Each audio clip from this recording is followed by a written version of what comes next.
Eleição presidencial francesa.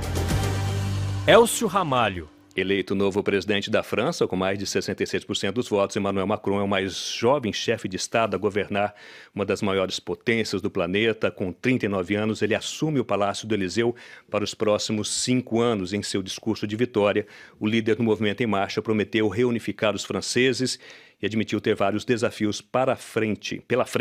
Vamos analisar a partir de agora o resultado dessas eleições presidenciais francesas atípicas aqui no país com nossos convidados.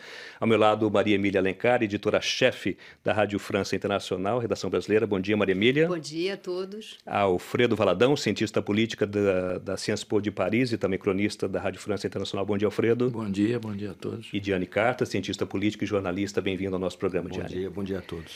Durante seu discurso de vitória, Emmanuel Macron se dirigiu a todos os franceses, falou de seus imensos desafios, de revolução ecológica, revolução digital, desafio com o meio ambiente, mas antes de tudo isso, prometeu, Alfredo Valadão, reunificar o país que sai profundamente fraturado dessas eleições.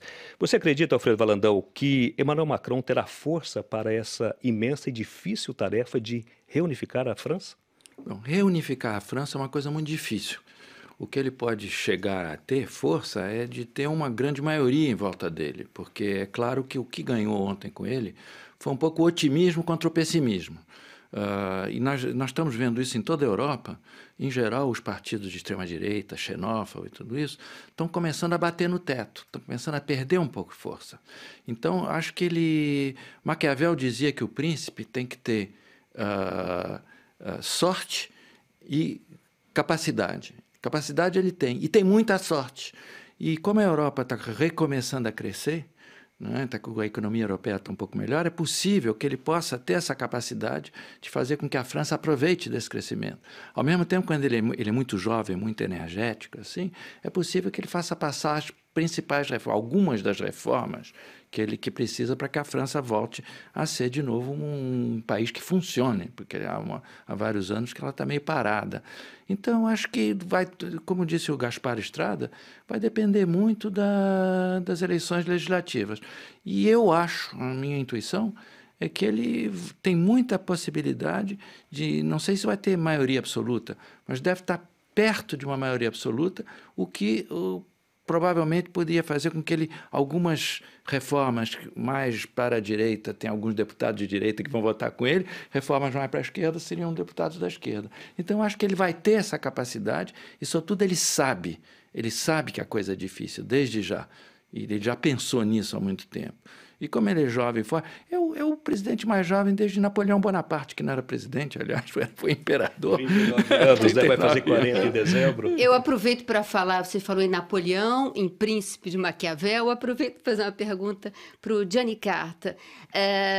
Essa cerimônia de vitória do Emmanuel Macron foi vista de duas formas.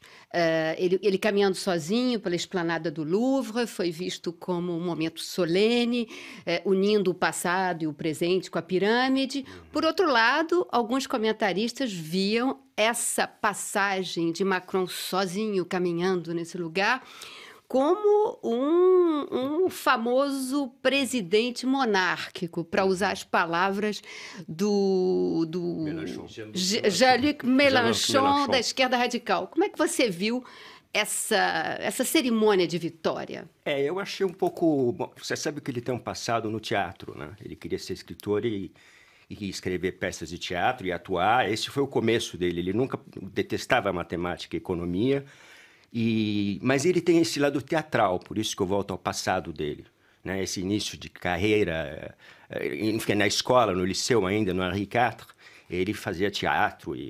Então, eu achei essa cerimônia um pouco essa caminhada um pouco teatral. Achei um pouco assim, eu diria quase patética.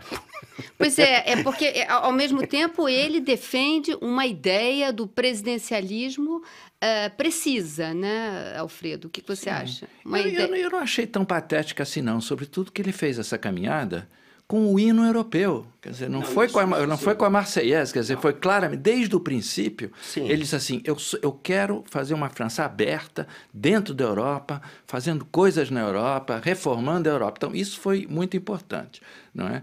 E a situação está ruim na França, então ele tinha que... Eu acho que o tipo de presidência que ele vê, eu acho que ele é um sujeito bastante autoritário, sem nenhuma dúvida.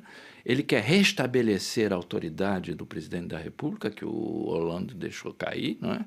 E é possível que ele seja bastante duro nisso. Agora, o problema é que a França hoje, para fazer as reformas, vai ter que ter um sujeito com pulso, porque senão não vai conseguir.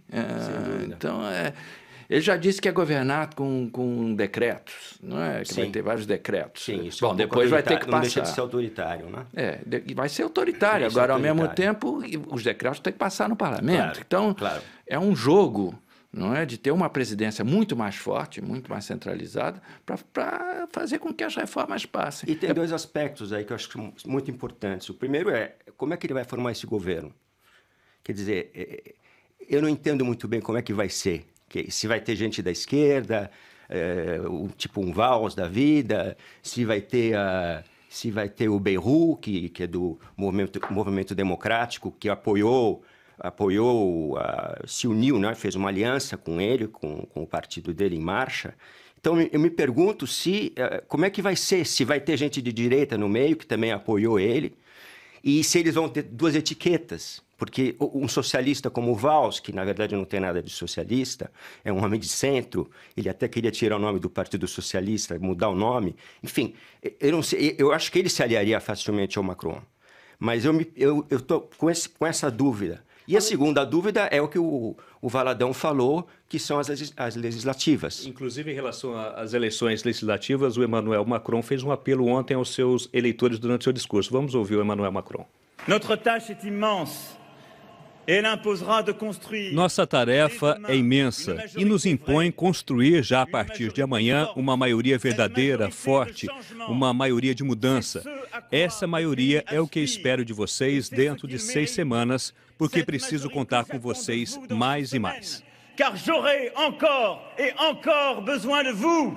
Um apelo bastante forte, né, Alfredo Valadão? Mas exatamente, né? Como constituir essa maioria nas eleições legislativas, sendo que ele é um presidente que não tem etiqueta nenhuma, né? Nem de esquerda, nem de direita, não revelou, já escolheu o primeiro-ministro o nome, mas não revelou ainda. Como constituir, então, essa maioria? Existe uma estratégia em tão curto prazo para tentar ter o apoio de personalidades tão diferentes, de correntes políticas diferentes? Ninguém sabe ainda qual vai ser o governo que ele vai fazer. Agora, é claro que o governo que ele vai nomear agora é um governo para as legislativas. É claro que ele vai ter que deixar a gente depois das legislativas, dependendo. Agora, eu tenho a impressão que não vai ter nem Valls, nem Bayrou, nem nada disso, porque ele não pode se permitir hoje de trazer os velhos, quando ele fez toda uma campanha dizendo que ia renovar tudo. Então, eu acho que vai ter uma espécie de mistura. Vai ter alguns velhos, por exemplo, quem sabe o Le Drian na defesa, uma coisa assim desse tipo, não é? Mais pesados. Ele vai ter que ter um primeiro-ministro com alguma experiência para segurar um pouco a eleição e parlamento, mas eu acho que vai ter muitas surpresas nesse governo de gente do seu próprio movimento que ele tem. Mas você acha que ele vai abandonar o Bayrou, por exemplo, agora? Não, abandonar porque não. Sem o Bayrou ele não teria tantas chances. Ele não vai abandonar o Bayrou.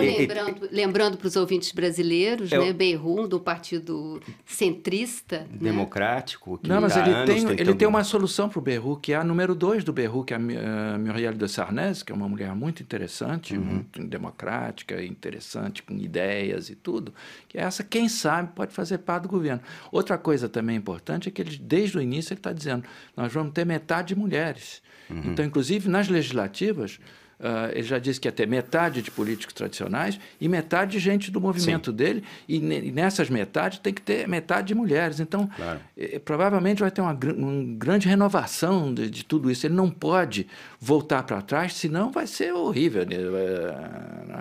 Há nomes que circulam, né? Inclusive o próprio nome da Christine Lagarde circulou, né? Quer dizer, pode ser que seja a Christine Lagarde, diretora-presidente do FMI, pode ser que ele recorra a nomes que saiam da esfera política também. É muito possível, mas eu não vejo a Christine Lagarde como primeiro-ministro. Ela pode ser ministra da Economia, uma coisa qualquer desse tipo. Agora, é claro que ele vai pôr alguns símbolos da direita, alguns símbolos da esquerda, mas não vai ser o Manuel Vaz, com quem não se entende de jeito nenhum. Não. E, agora, vários políticos da direita já estão dizendo que estão dispostos a participar no governo. Temos que ver o que o pessoal do Juppé, não é, que foi o grande derrotado das primárias do Partido Conservador, vai fazer. O Juppé já disse que topava, mais ou menos, a apoiar o Macron. Então, tem muita coisa que vai mudar. Uma coisa é certa, os velhos partidos estão explodindo. Foi uma bomba estão atômica. Implodindo. Foi uma bomba atômica, né? Porque os dois partidos, o Partido Socialista e os republicanos, perderam no primeiro turno. Claro. Quer dizer, é uma coisa inacreditável. E eles tiveram primárias. Quer dizer, essas primárias... por exemplo, o Valls deveria ter apoiado o Hamon, Benoît Hamon, que era o líder do partido, o candidato do Partido Socialista, e não apoiou. Foi apoiar o Macron. Quer dizer, foi uma corrida presidencial totalmente maluca.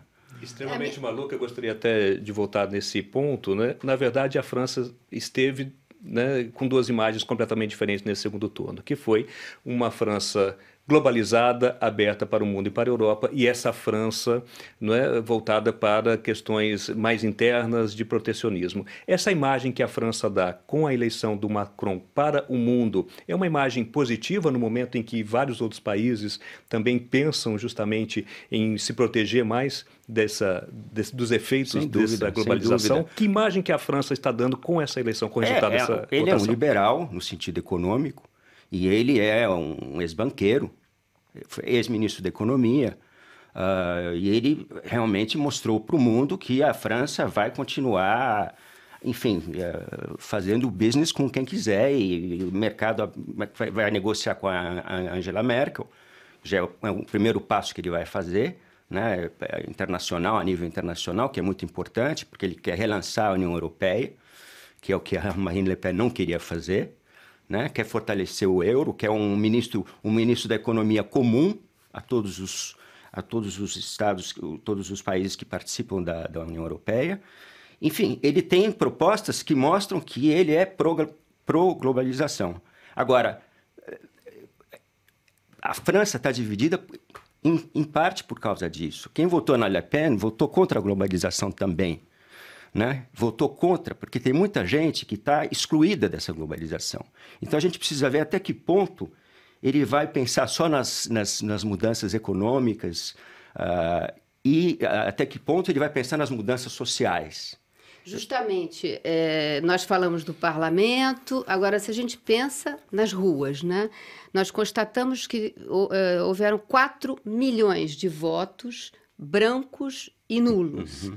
Enfim, a gente sabe que Macron foi eleito, em grande parte, por um voto uma frente republicana, né? A gente não pode dizer que o Emmanuel Macron teve 66% de votos de adesão, né? Não. Como é que vai ficar, justamente, quando a gente fala das medidas, da reforma do Código do Trabalho, das leis, da flexibilização, que adesão, quer dizer, já existe toda uma massa da população que está pronta para sair nas ruas agora em outubro, né? Quando começar o debate das reformas trabalhistas. Eu não estou com certeza que existe uma massa da população. O que está existindo é uma massa de políticos que querem fazer isso, que querem aproveitar esse tipo de coisa.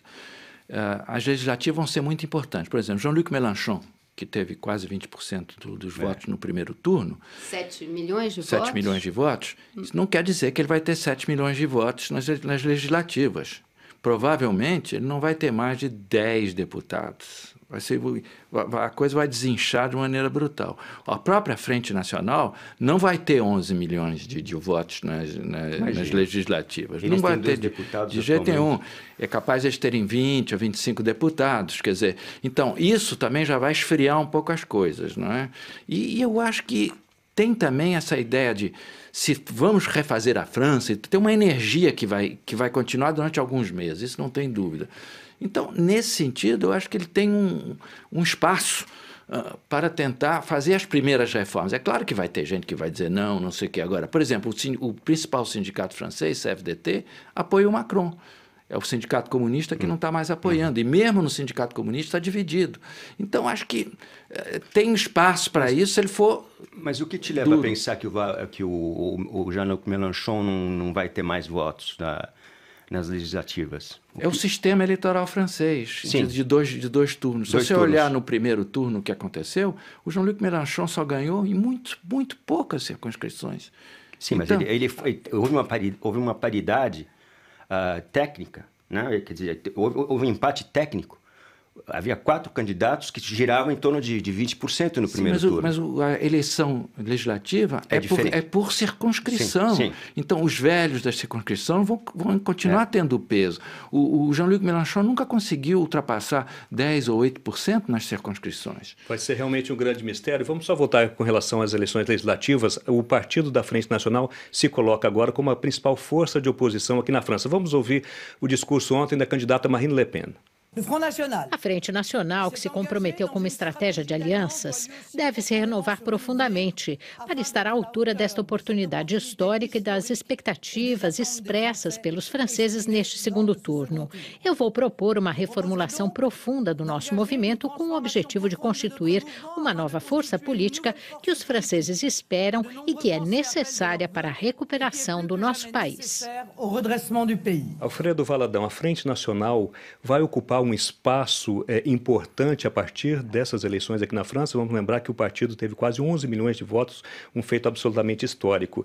Qual vai ser o futuro da Frente Nacional e agora com essa proposta da Marine Le Pen de refundar o partido, que inclusive deve mudar de nome? Eu acho que vai ter sim um peso importante. Não vai ter o peso que eles acham que vão ter. Vai ser muito difícil a Frente Nacional ter muitos deputados nas eleições legislativas. E essa ideia de mudar o nome, mudar um pouco o ADN da Frente Nacional, é uma ideia que deu certo na Itália com Gianfranco Fini e o partido MSI fascista na época, né?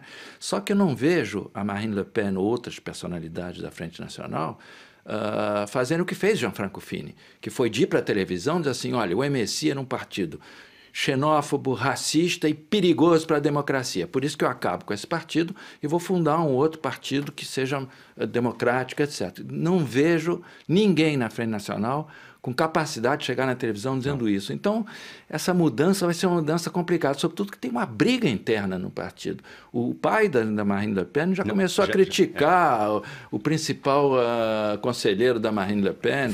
Tem a sobrinha. Você também acha que vai ser vai haver um racha na Frente Nacional, Gianni Carta? Só para a gente encerrar esse debate. Eu acho que sim. A sobrinha, não podemos esquecer da sobrinha da Marion Maréchal Le Pen. Que é bem mais importante do que o pai. Que é muito mais agressiva nesse sentido, né? Okay, muito mais extrema-direita do que a tia. Muito obrigado, então, Gianni Carta e Alfredo Valadão, cientistas políticos que participaram desse comentário sobre as eleições presidenciais francesas.